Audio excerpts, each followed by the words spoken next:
Hey everyone, happy weekend. Welcome back to another episode of Literally What. I hope everyone had an amazing week. Here we are, another weekend, and it's kind of a big weekend because we have the Super Bowl coming up tomorrow, which is kind of crazy to think we're at the end of that football season, getting into the spring and summer. But the weather where I am at has been amazing. So hopefully you guys have had great weather as well, and just a great week overall. So before we jump in, make sure you are following the Instagram, the YouTube. I post all of my podcast episodes up on YouTube every single week. If you're listening to this on Spotify or Apple, make sure to give it a 5-star review. And if you are watching on YouTube, make sure to go like it and subscribe. I think that's all the housekeeping for right now, but I'm so excited to be getting into so much good stuff today. We have a lot of great stories. We are doing our Bachelor recap, our TRAITORS recap, and our GRAMMY'S recap. So we have so much to dig into. I'm so excited. And so without any further ado, let's go ahead and get into some hot gossip, hot take, stories, and advice that will have you saying, literally what?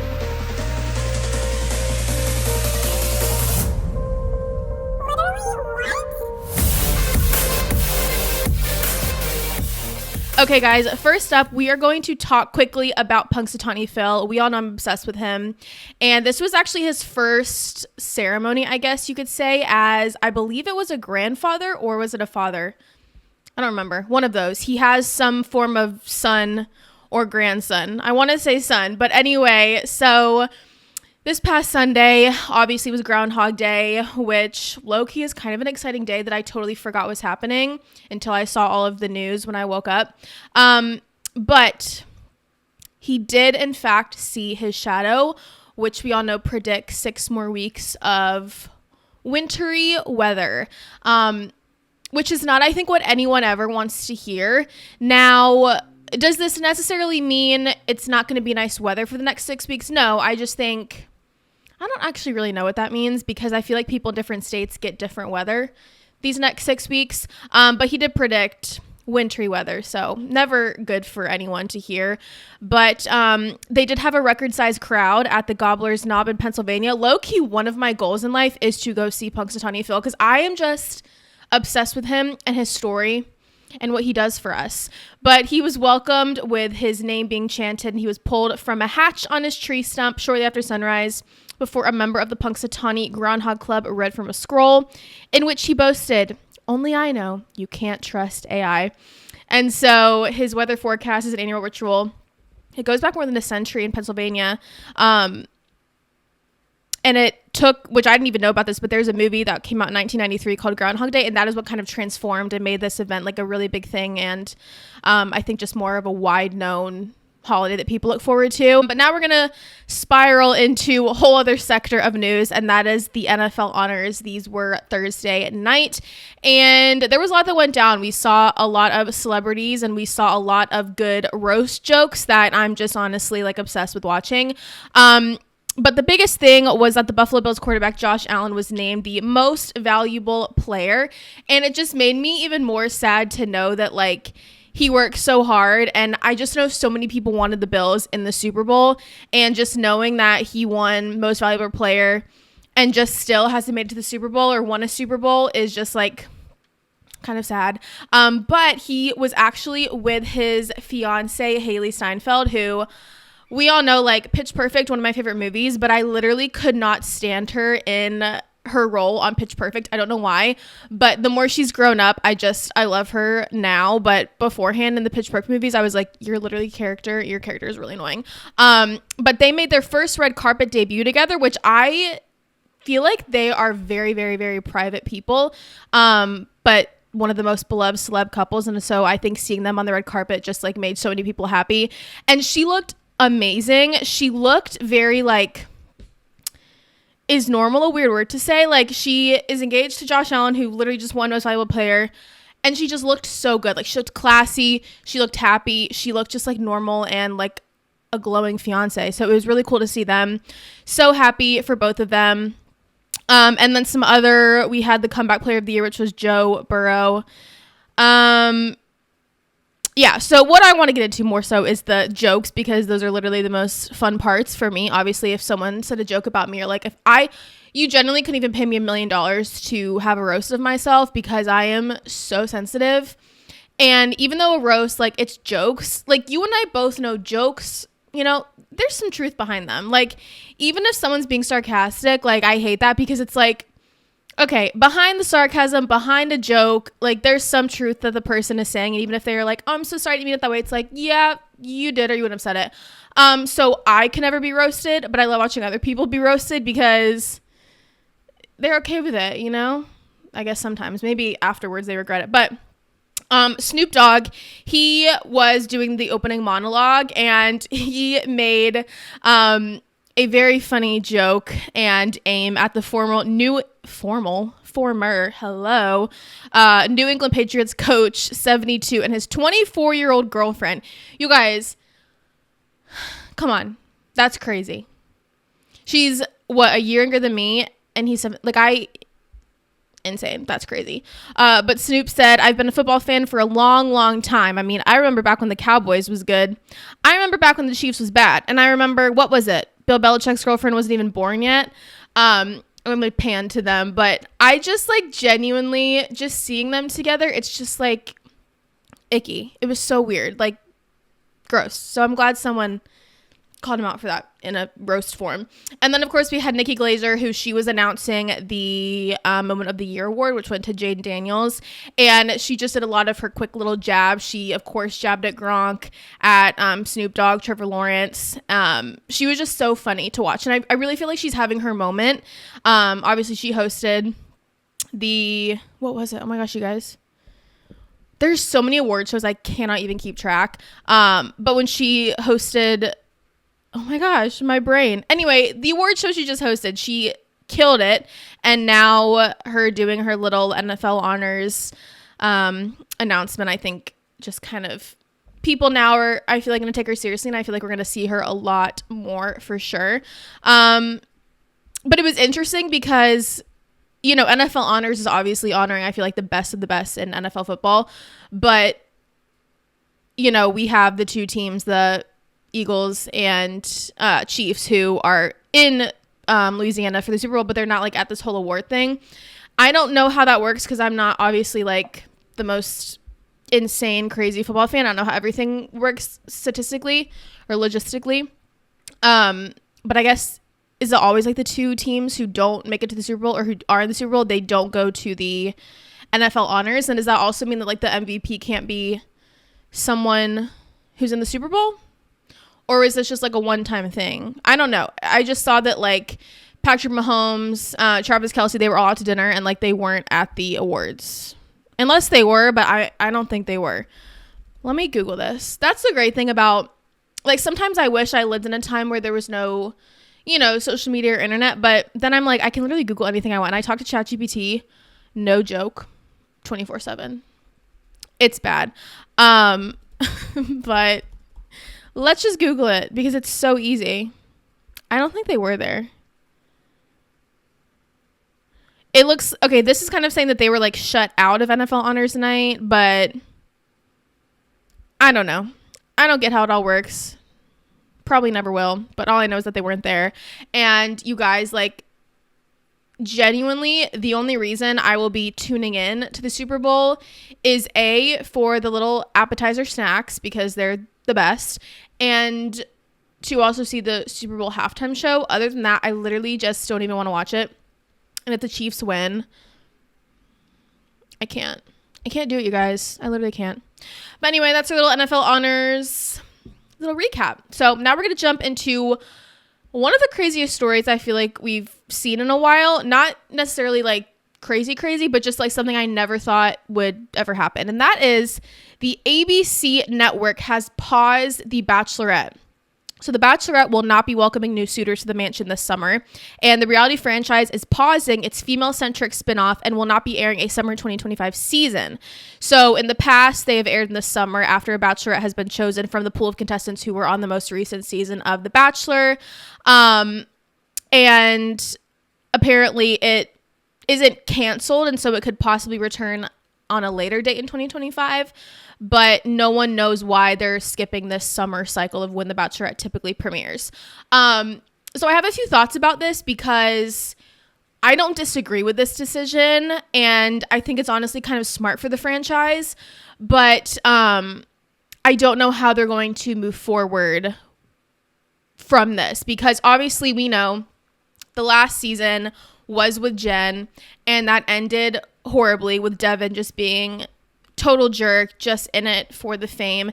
And I think that's probably a really big issue right now, is I feel like we have not had a successful Bachelorette season in a hot minute, and a lot of the men that we see coming on these shows are in it for the fame and the Instagram followers, are just like mentally unstable, literally, and not mature.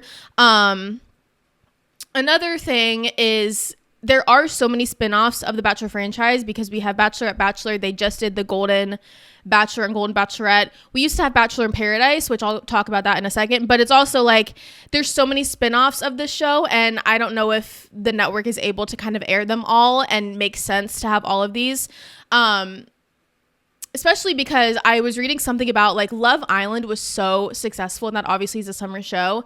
And it's kind of like, you know, you're comparing Love Island to like these 4 spinoffs of a Bachelor franchise, where it's literally like just these people coming on, not for love, but they're coming on for fame. And like, how are they supposed to, you know, navigate that? So I don't know. I think it's interesting that they're canceling this. I think it's smart based on what happened with Jen's season. Another thought I had was, maybe something happened at the end of Grant's Bachelor season, because obviously the new Bachelorette would have been someone from Grant's season. So maybe something happened with that.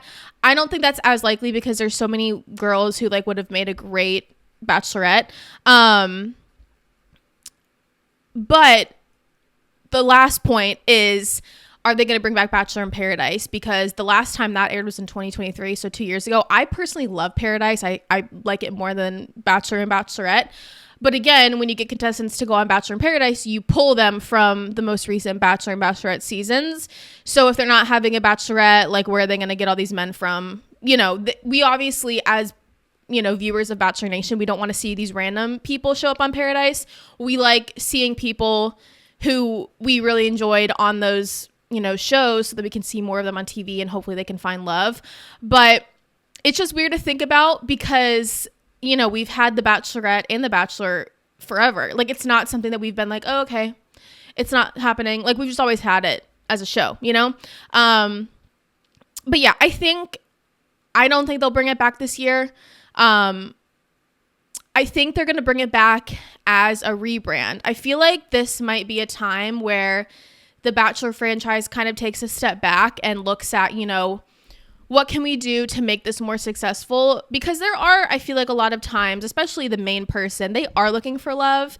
And I think that the Bachelor franchise, if they're not already, they should kind of take a step back and be like, how can we re-navigate this to where people are going to enjoy it more, where it is a successful show, and kind of rebrand, because I think it's been a while since we've really seen a lot of success with this show. So we'll see if there's any developments with this. I really hope they're bringing Paradise back, because that is a really great show, and kind of more, you know, having to do with Love Island. Like, they're very somewhat similar, and obviously Love Island was very successful, so I'm sure The Bachelor is going to try to pull from that. But if they're pausing Bachelorette, and if they ever pause a Bachelor, it's kind of like, well, where are they going to get the contestants from? Because I wouldn't personally enjoy it if I didn't know the contestants from watching past seasons. But anyway, very interesting. Was not expecting this, and I wonder if they're going to talk about it, especially at the end of like Women Tell All or anything like that at the end of Grant's season. So anyway, there we go with that. Okay, our next story is one of my favorite stories that we've had in a long time, and that is Barnes & Noble is opening 60 stores this year, which is more than they ever have in a long time.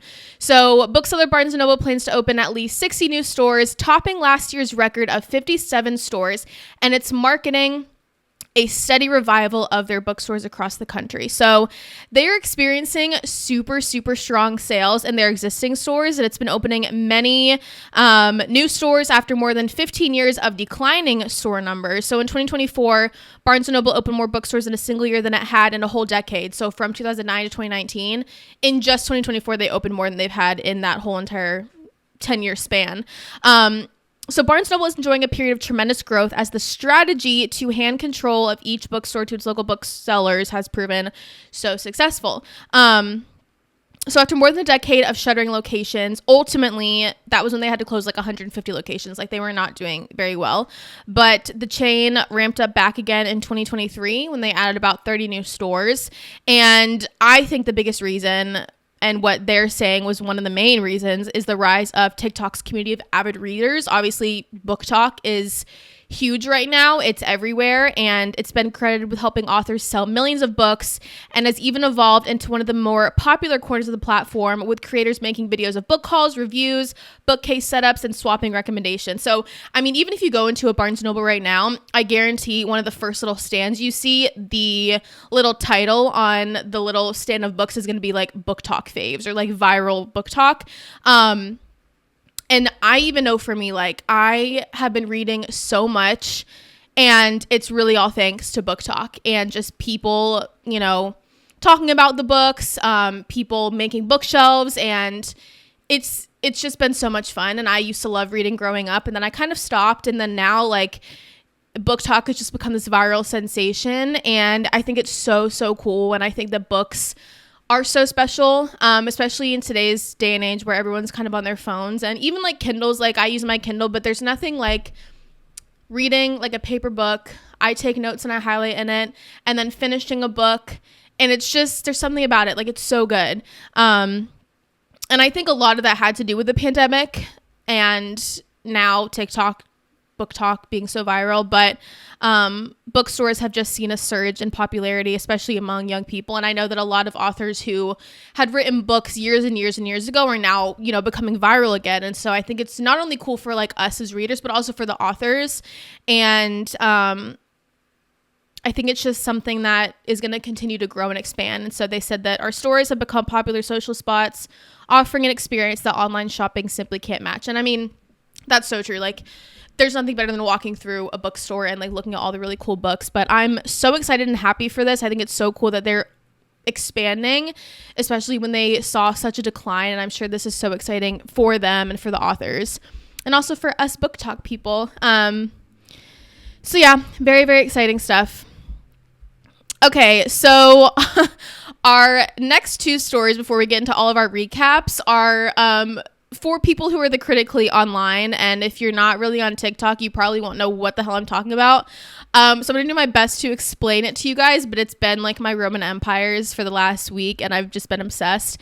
So the first one is the Welsh 5, and so it's this group of 5 TikTokers. They are from Welsh, and I think it was maybe a month ago they did a trip to New York City, and so it was like this whole thing of these people from Welsh going all the way to America, and they would vlog like everything they did, and they went, and basically they're like big foodies, and so they would go and try all these restaurants that we have, you know, all the time, but they don't have obviously from where they're from. So they would just put on the coolest outfits and like walk around, and they would try like Chick-fil-A, Raising Cane's, Taco Bell, McDonald's, like obviously fast food that, you know, isn't great, but Chipotle they went and tried. And so that was like their big first trip they all did together, and that went viral, and they gained so many followers from that. And so this past week they did another trip, and they're in Orlando, Florida. So literally they were like an hour from my house this past like Wednesday or something. So they are all staying in Orlando for a week.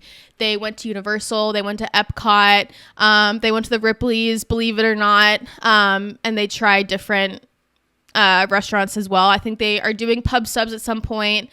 They went to Golden Corral, like so random. They just are going to all these really cool places in America, and it's just so funny to see it through a person's eyes who like isn't from here, obviously. So it was just so cool. They went to Panda Express and were like, this is so much better than the Chinese where we're from.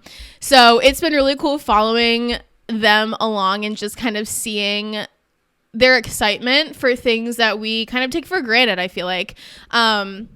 So if you don't have a TikTok, you should download to kind of watch them. They post so much. They did like, they went to Target, they went to Costco.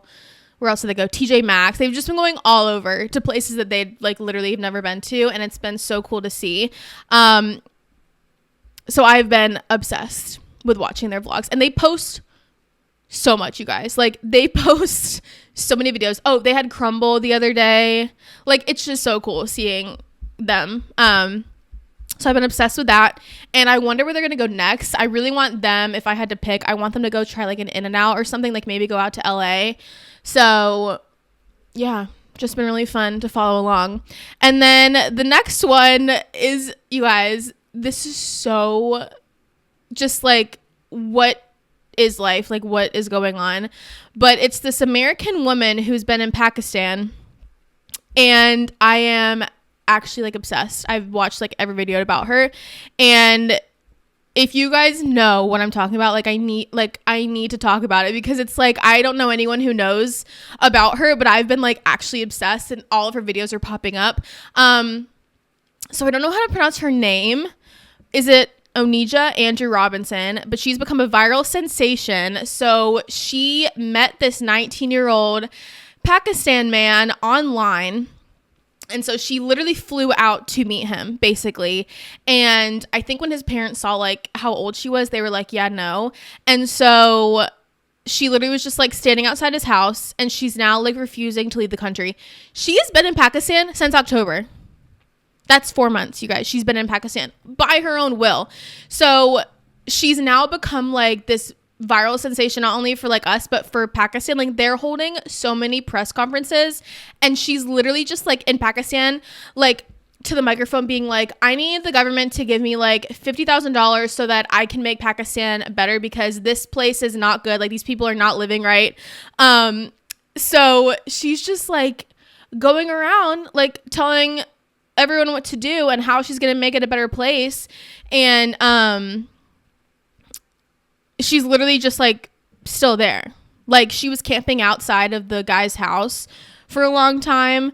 And so after that, like, the media just become obsessed with her. And like, if you look her up, like, it's literally her with like tons of microphones in her face. Like, it's genuinely so crazy. And they've sent like multiple plane tickets to try and get her to go back to America, but like, she's literally like not leaving. She's like, I'm literally in Pakistan now. And like, they'll ask her certain questions, and she'll be like, it's against my religion to tell you my business. And like, literally, that is the best answer I've ever heard in my life. She said, my plan is to reconstruct this whole country. Okay, I'm asking for 100K or more. I need 20K by this week. You guys, she is so funny. Like, and it's funny for us, obviously, but then there's also part of me that's like, is she like mentally okay? Because I don't know. But everyone's obsessed with her. You need to go watch these videos, because it's like hilarious. And if anyone asks me a question, I'm gonna be like, it's against my religion to tell you my business, so leave me alone. But she's still literally in Pakistan. Like, I guess they don't want to get rid of her, and she doesn't want to leave, so no harm, no foul. All right, so now we're going to jump into all of our recaps. So we have our Grammys recap, and then we're going to get into the Traitors recap and Bachelor recap. So the Grammys, you guys, let's talk outfits first, then we'll talk about performances, and then we'll talk about some awards. Obviously, I watched the red carpet, because that's one of my favorite things, is seeing the red carpet, and then, you know, the performances and all that. So this was like a whole day affair for me, because the red carpet, technically, like, people start coming at like 5. So I was like on my couch from like 5 p.m. to like 11:30. So it was a whole night for me. But as far as outfits go, a lot of them had outfit changes, which kind of fun, but also seems really stressful. Specifically, Chapel Roan, I think, had like 3 or 4 outfit changes, and she also had a makeup change, which, if you're a girl and you do makeup, like, makeup is hard to change. Unless you're like adding stuff, it's easier. But to do a full like makeup look switch to where even people from home can notice it is like really cool. So like, I need the number to a makeup artist. But the first outfit she had on the red carpet, I loved it so much. A lot of people were hating on it, but it just was like so her. And I loved it. It was kind of giving like old time, like marionette, like, I don't know. I just really liked her outfit a lot. But the outfit and makeup change was genuinely crazy. I didn't love her other outfits as much. but the first red carpet one I was obsessed with. Sabrina Carpenter, she was all light blue the whole night. She just looked stunning per usual. She had her little dress for the red carpet, and then she had like her little suit that she tore off into her like light blue bodysuit for the rest of the performance. Her fluffy little light blue robe, she just looked so good. And then when she accepted, well, spoiler, but when she got her Grammy, she was in like a gold dress that was so sparkly. She just looked so good. Gracie Abrams, I did not love. TBH. Wasn't loving it. I loved Olivia Rodrigo's look. She just looked so classy and so stunning and just so good. And then I don't know if you guys saw, but like Serena and Cordell and Janae and Kenny from Love Island were there, and they looked fire. They looked so hot. They looked amazing. Miley Cyrus, again, just beautiful. She can never wear anything that looks bad though. Like, she just will always look amazing. Lady Gaga's red carpet vibe, no, didn't like it at all. Taylor Swift, I love red on her, but it looked like, if you ever did like competition dance, it looked like one of the like competition dance leotards or like a figure skating outfit. I didn't like the length at all. And I don't know what she was going for. Like, I really didn't like it. And I was hoping that she was going to do an outfit change when she was presenting. But yeah, didn't love it. I love the hair and makeup though. But the outfit, I was like, what is this? Didn't like it at all. And then last but not least, you guys, Kanye's wife. I just look at this world sometimes and I'm like, what is life? Like, what is going on? She literally was in this black fluffy robe. She gets on the red carpet, turns around, takes her robe off. She's butt-ass naked. And I'm thinking to myself, how is she not getting in trouble? How is this not public indecency? Like, what goes through a person's head to do something like that? I was so concerned. And I was like, what if there's children watching this? Like, I don't know. It was awful. I was shocked. And then there was some article that came out that they were like kicked out, and then someone else said that they weren't kicked out. I don't know how she wasn't like arrested for public indecency. Like, that literally makes no sense to me. Yeah, I don't know what the hell that was about. It was not good. But those are the outfits that stood out to me. I know there were plenty more, but yeah, those are the outfits. All right, let's get into performances. There were so many performances, and to open up was Billie Eilish, who I just genuinely feel so bad for how the night went for her, because you can't tell me Birds of a Feather is not just like one of the greatest songs we've had in forever. But she opened with Birds of a Feather. She was just like very herself, just like a field behind her. She was just singing with her brother, and it was just so good. She was in her typical, you know, Billie Eilish, like, I think it was like jeans, backwards hat, shirt, like very casual, but just such a good song. Like, I don't know if I would have had her open up because it was a little too slow for like opening up the Grammys. I think it would have been cool if they opened up with the new artist instead. Like, if they opened up with Benson Boone and like Heidi Klum and Nikki Glaser ripping his outfit off, that would have been a great opening. But it was still like a really great show. Sorry, I'm texting. Also, shout out to my husband. It's his birthday today. I'm texting him right now. Happy birthday, babe. Love ya. But yeah, good performance. I just personally would not have opened with it.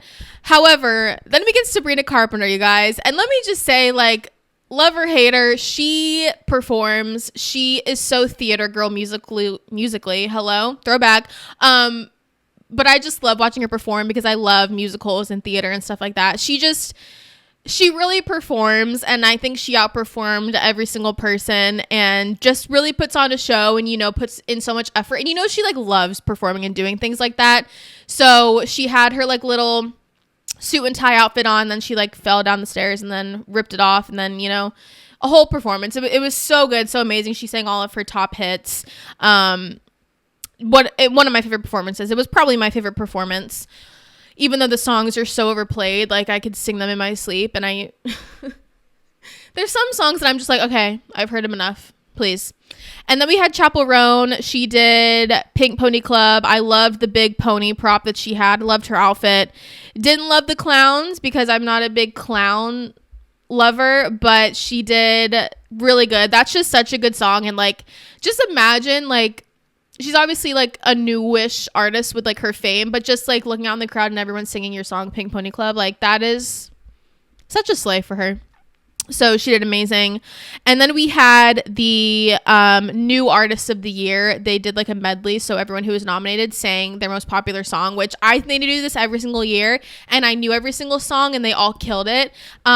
And obviously Sabrina and Chappell Roan were nominated, but they also had their own big performance. So we opened with Benson Boone. He, honestly, I love him so much. His vocals are amazing. His backflips are amazing. His performance is amazing. He has some like random TikTok account that's like kind of not well known, and he's just really funny. Like, I think he's so great. Yes, the song is very overplayed, but like it's so good. Like, I'm not sick of it yet. So he opened it. He was basically sitting in a chair next to Nikki Glaser, Heidi Klum, and then they ripped off his stuff, and then he went on stage. He did so good. And then we jumped into Shabuzi. Oh my gosh, love him. That bar song I will be singing for the rest of my life. And if I have ever kids, I'm gonna be like, listen to the song. The song is so good. But yeah, all the new art, Teddy Swims, Doechii, they all sang. So it was all really, really, really good. Then we had The Weeknd that showed up, which apparently he had beef with the Grammys. I didn't know that. And then he announced a tour literally the next day. So I'm low-key trying to get tickets to that, because I like The Weeknd. Like, I've never met someone and I'm like, what's your favorite artist? And they say The Weeknd. But I personally love The Weeknd. There's such a vibe, and they just bring me back to like high school, because that was kind of when I feel like they were at their prime, and I would always listen to them. And I still, like, when their songs come on, like, I never search for them, but if they come on, I'm like, yeah, I'm gonna listen to this. Like, I love their music. So if I could this is my issue, is like, there's so many concerts I want to go to, but every single concert, they're all like in the same month, basically, like in a 2 to 3 month span, and they're all like on a weekday, and like, that's just not the vibes for me. But anyway, and then we had Lady Gaga and Bruno Mars. They sang Die With a Smile. And then we had Charlie XCX. I literally did not know where to look. I was so overstimulated, and I was just like, it was giving the vibes of when you're like at a bar or a club and like you're completely sober, but everyone else is just like drunk and like vibing, and you're just like looking around like, this is not enjoyable, but everyone else is having an amazing time. So I think like watching the performance, I was kind of like, okay, like I'm sure if I was there having a few drinks, I would be vibing. But from here, I'm like, this is a lot, and I'm not in the right headspace for this. But yeah, overall, really enjoyable Grammys.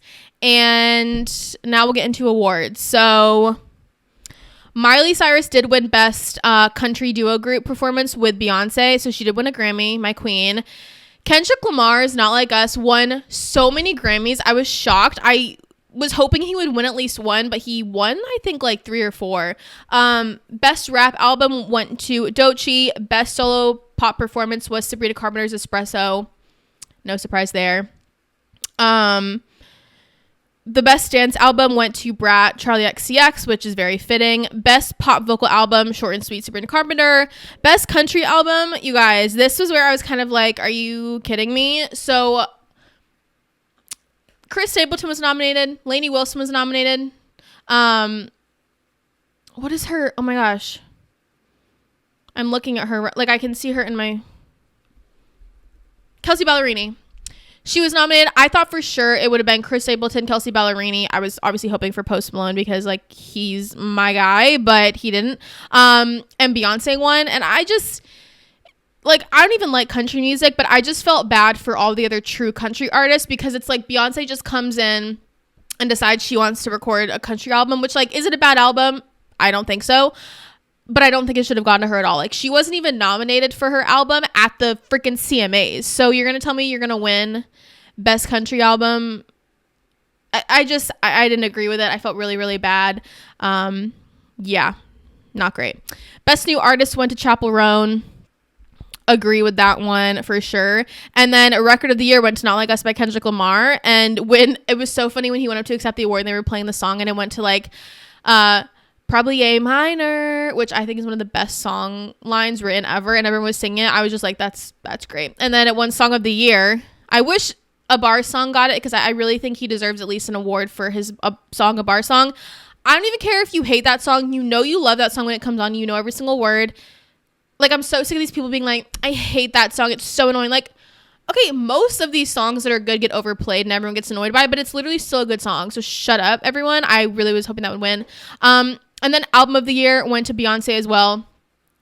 Now, I'm not the biggest conspiracy theorist, but do I think this might have something to do with how Jay-Z brought up how she's never won Album of the Year and pitched a fit last year? 100%. Yeah, just kind of crazy.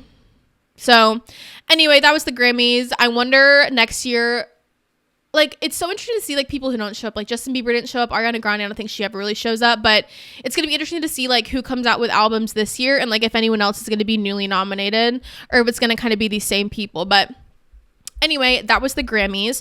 So let's do Traitors and then we'll do Bachelor. So Traitors episode 7. Honestly, this episode made me want to stop watching the show, and we'll get to that at the end. But we open with all of them in the turret, the Traitors, and I'm just so over Danielle. Like, I hate watching her. Like, I enjoy watching Tom Sandoval more than I like watching Danielle. That's saying a lot. Like, she brought all this on herself, and then they're trying to like throw out like who to kill, and she's like, well, I can't kill them. No, that's gonna hurt my feelings. Like, I don't want to. It's gonna make me upset. Like, you're a traitor. That's what you do. Like, you can't have, like, she's the worst traitor I've literally ever seen in my life. And I hope if they do a reunion, they grill her and apologize for making her a traitor, because she's the worst. So they ended up killing off Derek.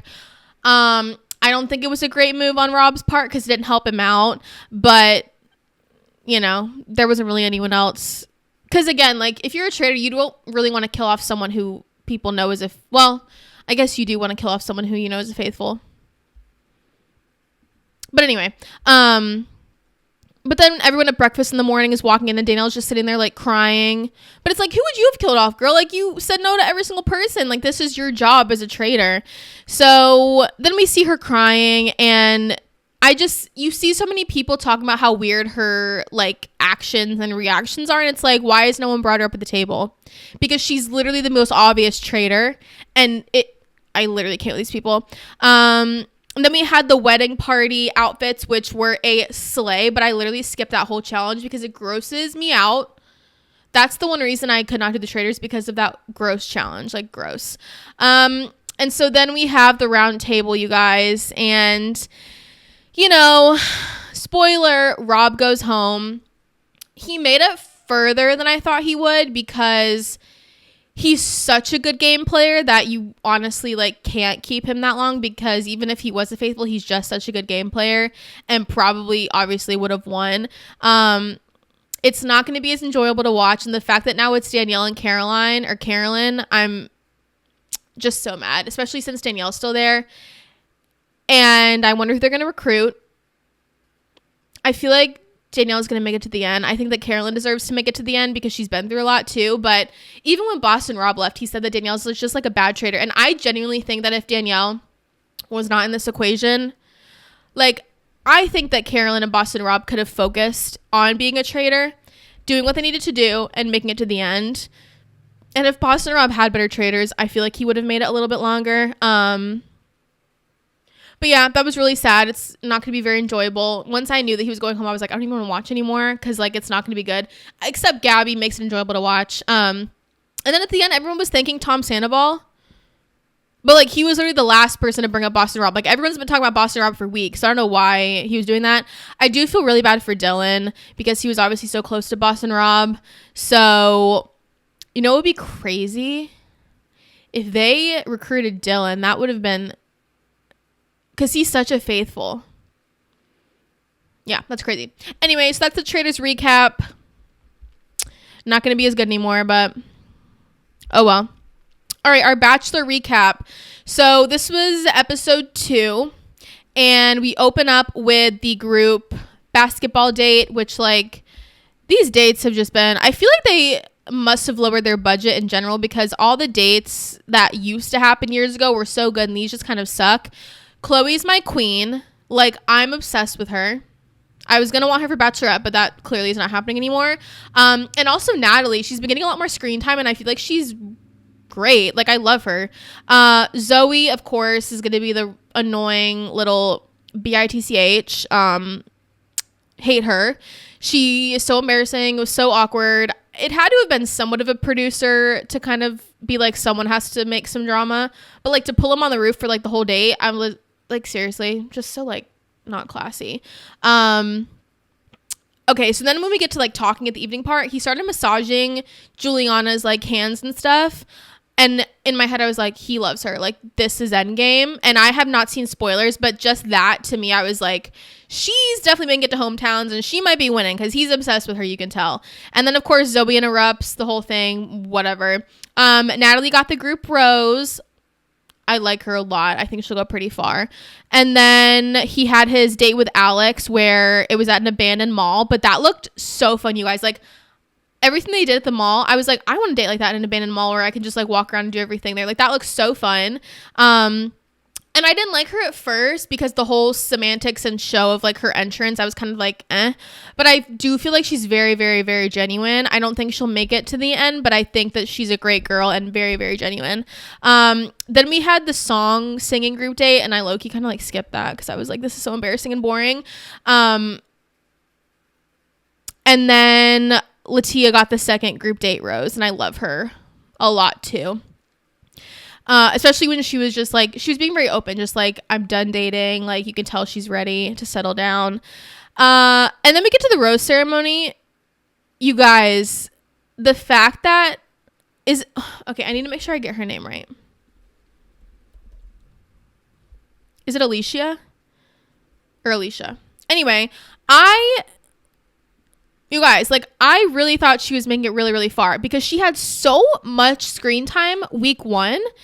And I was digging because I was like, surely something had to have happened because she got like the first kiss with Grant. She got so much screen time. She just seemed like she was going to go very, very far. So someone commented, tons of people were posting TikToks like, what happened? Like, I really thought that you were endgame. And she commented on it and said, let's just say you're not going to miss this season's tell all. So crazy. Because again, it was just out of nowhere. And I was just like, what? So something definitely would have had to have happened because we didn't even really see her in episode 2 at all. So I'm very interested to see what happens with that. And just as an overall, to all the ladies watching this who were on The Bachelor, even though you're not and The Bachelor's over, but these girls need to chill with the jealousy. It's like embarrassing and like over the top because everyone's seen this show and they're being annoying. Like, this is the show. You're all dating one guy. We've been here for years. Like, they're all being so freaking annoying and I'm over it. And I feel bad for Grant too because he's like, what's going on? And they're like, well, you know, and it's like, you know what you're gonna get yourself into. Stop acting like this. But they're just acting like they've never seen the show and it's been annoying. But yeah, I'm in shock that Alicia went home, genuinely. But overall, good season. I like the girls. I'm intrigued to see what the drama is gonna be, and if Zoe stays for more than like 2 weeks, I'm gonna lose my mind. But anyway, that is everything for this week. I hope you guys enjoyed. I hope you all have so much fun tomorrow at the Super Bowl. You eat some really good food. I have a ton of cooking I need to do for tomorrow. And yeah, make sure, again, you're following the Instagram, like and subscribe to the YouTube if you're listening. Make sure to give it 5 stars. I love you guys so, so much. Can't wait to chat with you back here next week where we talk about some more hot gossip, hot take, stories, and advice that will have you saying, literally what? Bye, guys.